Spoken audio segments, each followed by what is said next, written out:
Okay, guys, we have a very special guest with us this week. Wealth of football knowledge. And now you can find his work at theoddsbreakers.com. We have Ron from Ron A Sports. How we doing, Ron? Thanks for joining me today, man. Well, Nick, thanks for having me. It's always great to talk football. We come off a week of absolutely incredible games, any one of which could have been one of the games of the year. I don't know how we top that, but we have four interesting teams in this round.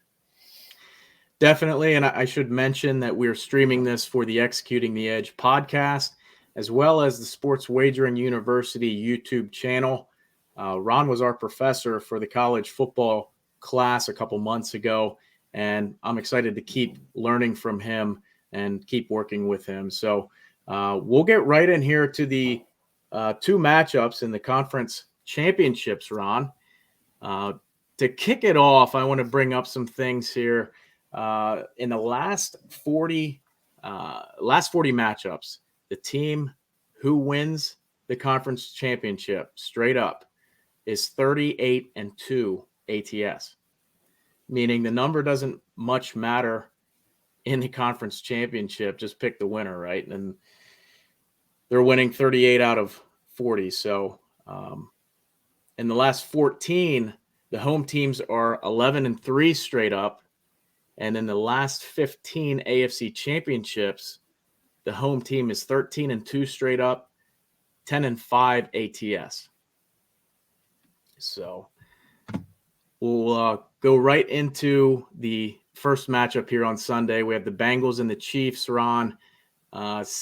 87% of the money is on the Bengals currently. 65% of the money is on the under, yet the number is rising. And a lot of that has to do with 81% of the bets being placed on the over, which you would think a lot of the public is on the over in this one. They just played in January. On January 2nd, Cincinnati won 34-31.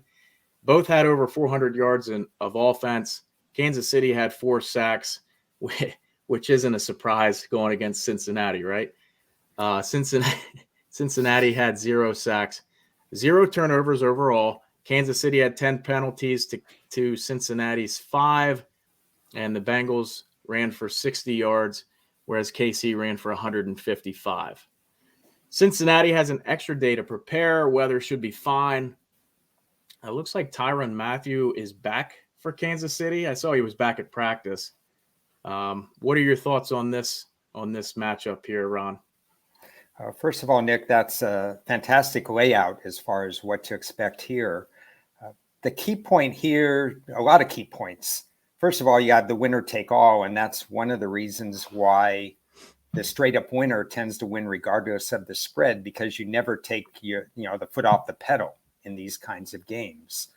One thing Cincinnati did in that January 2nd game, which is very impressive, is at the end of the game, they could have settled for a tie.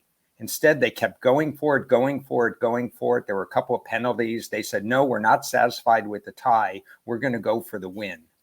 And I think Cincinnati's basically going on house money right now. They don't even know what they've accomplished. I mean, here they are. They think they're good. They're saying all the right things. Joe Burrow is level-headed. But basically, they're riding the wave. They're here, and until this magical mystery tour ends, they're going to take it all the way. And I think they're going to do one thing that Buffalo didn't do against Kansas City. Buffalo had one extra punt in that game. That was from around the 40-yard line with Josh Allen, a running quarterback, against a team, Kansas City, that generally doesn't defend the run well. And they punted the ball. And you can't punt the ball to Pat Mahomes. Right. And so I think what Cincinnati's game plan, they have 2 types of game plans, and I'm not sure which they're going to use. Are they going to use Joe Mixon, take Pat Mahomes off the field? We've seen this whenever you face an Aaron Rodgers or a Tom Brady and now Patrick Mahomes. You don't want them on the field to establish rhythm. Are they going to use Joe Mixon and say, stop him and hope that he can run for 100 yards? Or are they going to throw it to all their variety of weapons? Boyd underneath, obviously the Chase and Burrow connection.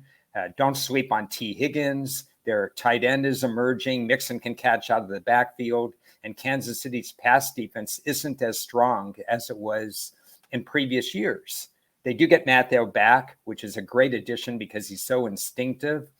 But really, I have a feeling that Cincinnati dictates who wins and loses this game because you're not going to stop Mahomes. The more possessions Kansas City has, the more points they're going to have.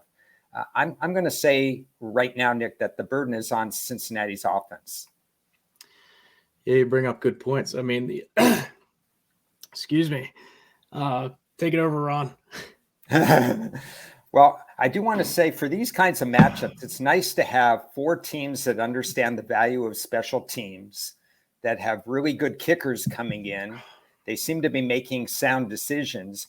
A lot of us had questions about Zach Taylor's coaching ability early in the year and based on previous years, but he seems to have grown into that role. And part of growing into that role is because the draft team has given him Joe Burrow, has given him a good sound run pass balance, a tight end that's emerging.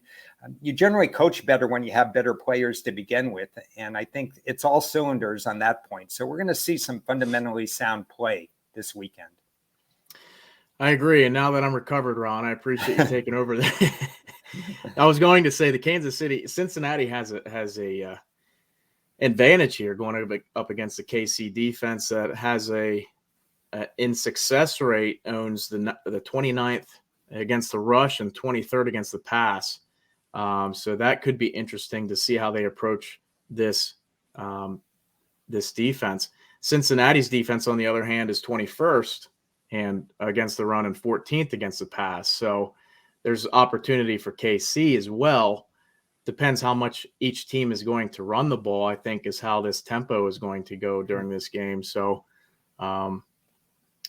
one more stat here. I have since 2014, the rematch in the regular season in the conference championship, the same team has won 9 times out of 11.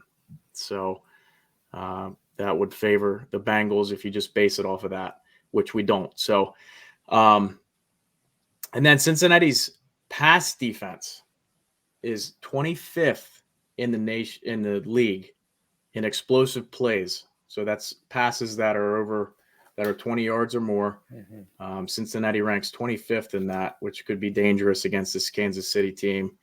Whereas Kansas City ranks 12th on defense in that stat. So seven in a conference tournament or a conference championship is a lot of points, right? But maybe not for Kansas City, this type of offense. Next, do you have anything to add to that, Ron? Yeah, I'd like to add just a couple of closing comments. Sure. On that one. Kansas City, Mahomes is as healthy as he's been. Last year at this time, he wasn't that healthy. Mm-hmm. And basically, Kansas City just ran all over the field on a better defense than they're going to face this week. Buffalo had the number 1 pass defense. They're strong against the run. Cincinnati is vulnerable in both areas. On the other hand, the other thing that comes into play, even if Kansas City has the big lead like they did a few weeks ago, the back door is always open. When you said 7 points is a lot, it's a lot for Joe Burrow.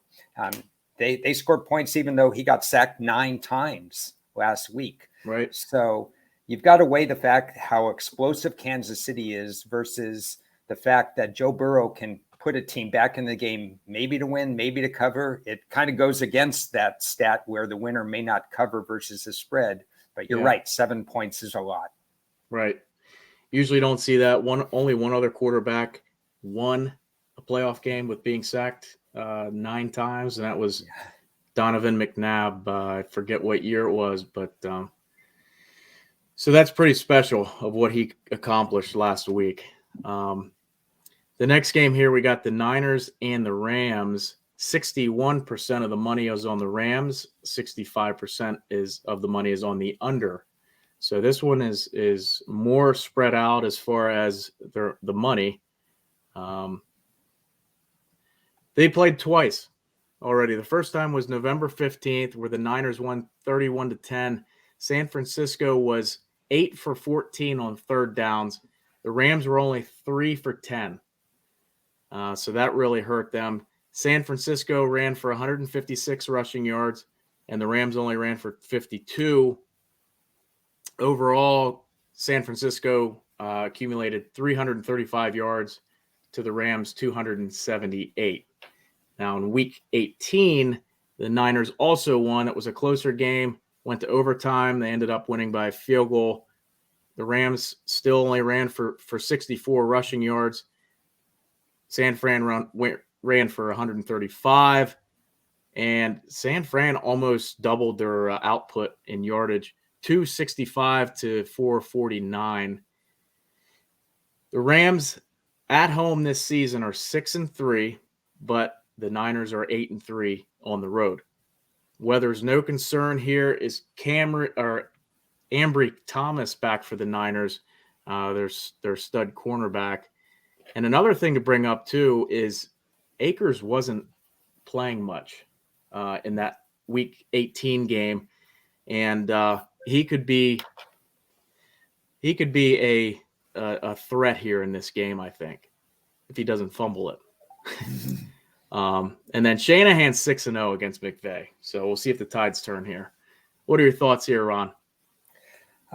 First two words that come to mind is no secrets. These teams know each other very, very well. Obviously, they play twice a year, but now they've seen all the key parts. There's not going to be any surprise when Shanahan runs his creative offense or when McVay unleashes Stafford and so on.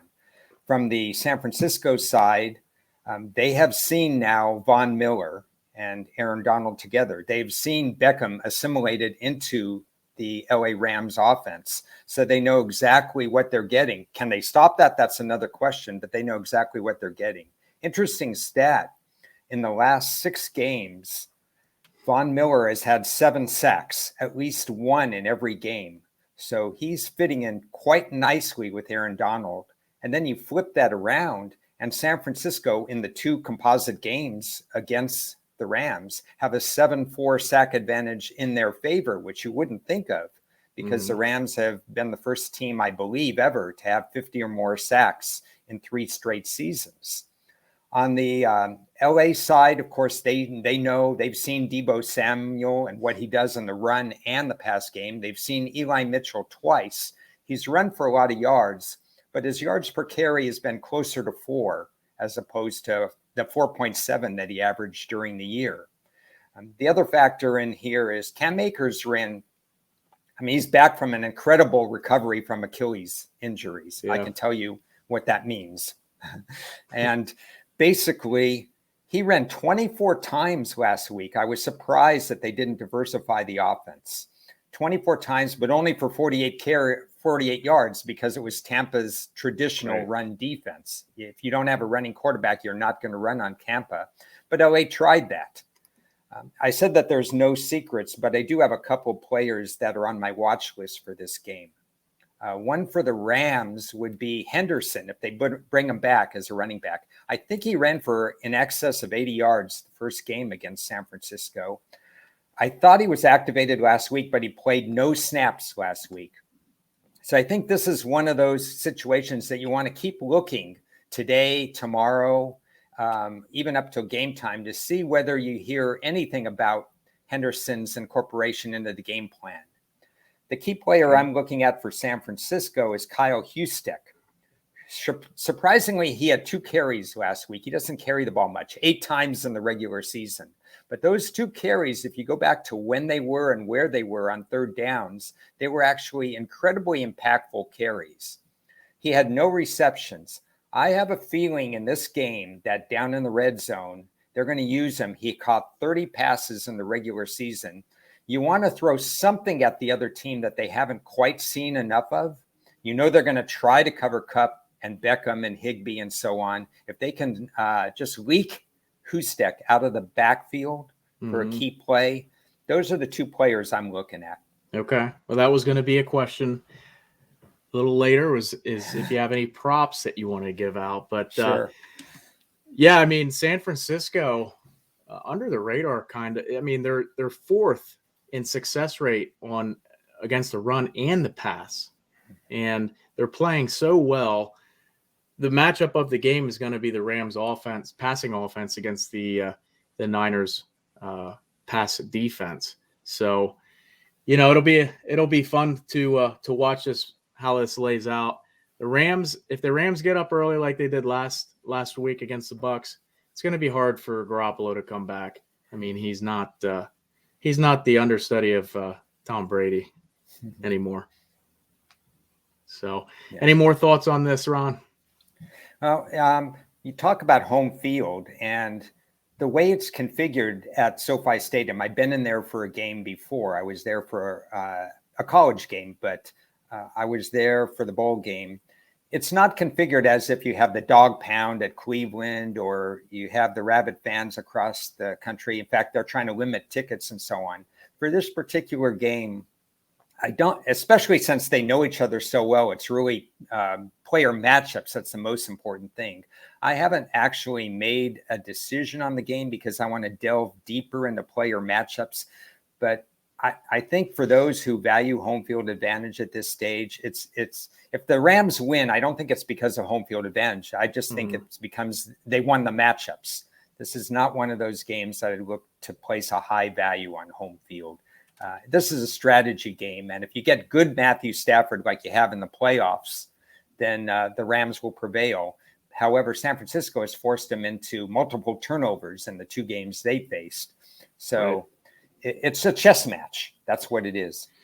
Yeah, this time of year, it definitely will be, and turnovers and penalties will be huge in this matchup. So which quarterback is going to throw the pick that's going to hurt them, and which running back is going to fumble it to turn it over. That brings me to the props. Do you have any other props? I know you just gave out a couple there, but that's where a lot of value is this time of year, is in props, because these lines are so tight that it's tough to find the value in the total or the side. So any props that you'd like to give out here for our listeners? Yeah, I'll talk about a couple. I want to say a general thing about props.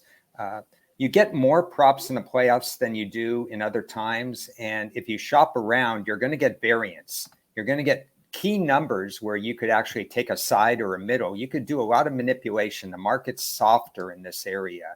And some books, because they're putting out more props, they're not as proficient on it. The other thing that's a little discouraging to me is because I'm the kind of guy who goes contrarian.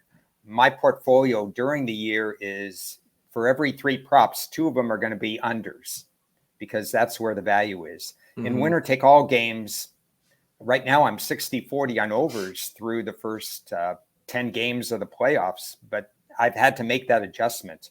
The general rule is you look to pick off numbers. If you like a player over, you pick them off early, and then you wait on the unders, because the general public is going to bet overs anyway, and they're going to be right a little bit more, especially in the Super Bowl. Right. So if you're looking for some overs right away, I'm kind of looking at Jennings, the wide receiver. He's got a number in the low 20s. Yeah, for the Niners. He's got a number in the low 20s. It's only going to take 2 receptions to beat that, most likely. Yeah. Because he's not going to be the one that LA is going to focus on. They're going to focus on Deebo Samuel, how they can stop all the thing. And his number's already been played up based on the last 3 or 4 weeks. You're not going to get any value. So, and you're not going to get any value on George Kittle either, because everybody knows who George Kittle is. So you look for somebody like a Jennings. You look for a Hustek to see if you could get an over 1 reception. If he's going to get that red zone touchdown, which might be valued. Most likely you lose it more than you win it. But if you get a very high plus number, if you do the return on investment, what I do is, if I have to lay minus 150, I already know that play has to win 60% of the time to break even. Right. So I have to automatically think, well, what are the probabilities? Is it going to be 7 out of 10 or 8 out of 10 that he's going to be over that number? We did that with the number of attempts by Tom Brady last week, which was ridiculously low at 38.5 when you consider the Rams stopped the run so well. Yeah. I had it at 45, and believe it or not, that number never moved. It stayed 38.5 the whole time. So Really? you're looking at those kinds of things. Well, and that helped them too, getting under so early in the game. So, Yeah. I mean, that could happen easily with Joe Burrow, but playing contrarian, you almost want to play the under with an expected game that's everybody likes it to go over. But clearly the money's on the under. So we'll see how that plays out. Well, Ron, anything else you'd like to add? No, we're down to to these games. Okay. 2 more Good games. What? Yeah, we got to enjoy this because we got 2 more games, then the Super Bowl, and then I'll be busy with the draft and stuff like that, but no more live football. Right. We'll have to wait a couple months. And who knows if baseball is going to start? Oh, I know you don't get into baseball much, Ron. You're a football guy, but we should have the reports that are coming out. We should have the baseball starting up again. So, well, Ron, I appreciate you coming on. Let everybody know where they can find you and what they can expect, coming up here. Okay. Thank you, Nick, first of all, for having me on. The Twitter handle is at Ron Sports. Mostly football, sometimes a little comedy in there, but I'll be dissecting games, maybe critiquing different moves. I'll be talking about the coaching moves as we go through. I'll start posting articles on the odds breakers and, maybe start getting out of the woodwork and putting more of my stuff out there. I'm pretty intense during draft time, so maybe we'll have a couple more opportunities to discuss the draft. Definitely. And the partnership with Sports Wagering U, I appreciate the shout out that people have given me and the opportunity, because I think that's what Sports Wagering U is doing is really helpful to the upcoming, the aspiring handicapper, the recreational handicapper, and those that want to get a little bit more serious. I think it's going to expand, and it has something for everyone. And I would be thrilled to be more of a part of that as well. Definitely. You're a big asset, Ron, and I appreciate you coming on again. And we'll keep in touch here. Really look forward to working more and more with you. Thanks a lot. Good luck to everybody.